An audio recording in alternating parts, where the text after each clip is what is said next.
പ്രവാസി വ്യവസായിയെ തോക്കുചൂണ്ടി തട്ടിക്കൊണ്ടുപോയ കേസിൽ നിർണായകമായ വഴിത്തിരിവ്.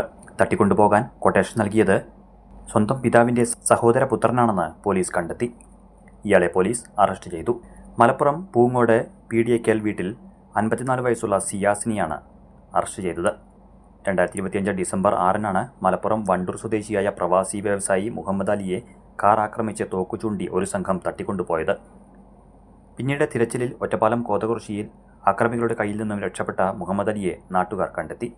ശരീരമാകെ പരിക്കേറ്റ മുഹമ്മദ് അലി ദിവസങ്ങളോളം വാണിയംകുളത്തെ സ്വകാര്യ ആശുപത്രിയിൽ ചികിത്സയിലായിരുന്നു. ഷൊർണൂർ ഡിവൈഎസ്പിയുടെ നേതൃത്വത്തിലുള്ള അന്വേഷണ സംഘം പ്രതികളിൽ ഒരാളെ അന്നുതന്നെ പിടികൂടിയിരുന്നു. ഇയാളെ ചോദ്യം ചെയ്തപ്പോഴാണ് മറ്റു പ്രതികളിലേക്ക് എത്തിച്ചേർന്നത്. പ്രതി ഈ സമയം വിദേശത്തേക്ക് കടക്കുകയും തെളിവുകൾ നശിപ്പിക്കുവാൻ ശ്രമിക്കുകയും ചെയ്തു. പാലക്കാട് ജില്ലാ പോലീസ് മേധാവി അജിത് കുമാറിന്റെ നേതൃത്വത്തിലുള്ള അന്വേഷണ സംഘം സിയാസിനെ മലപ്പുറം എടവണ്ണയിൽ നിന്നാണ് പിടികൂടിയത്. ഒരു കാലത്ത് മുഹമ്മദ് അലിയുടെ വിശ്വസ്തനും ബിസിനസ് നോക്കി നടത്തിപ്പുകാരനുമായിരുന്ന സിയാസിനെ ചുമതലകളിൽ നിന്ന് ഒഴിവാക്കിയതിന്റെ വൈരാഗ്യമാണ് തട്ടിക്കൊണ്ടുപോകലിന് കാരണമെന്നാണ് പോലീസിന്റെ കണ്ടെത്തൽ. പ്രതിയെ ഒറ്റപ്പാലം കോടതി 14 ദിവസത്തേക്ക് റിമാൻഡ് ചെയ്തു.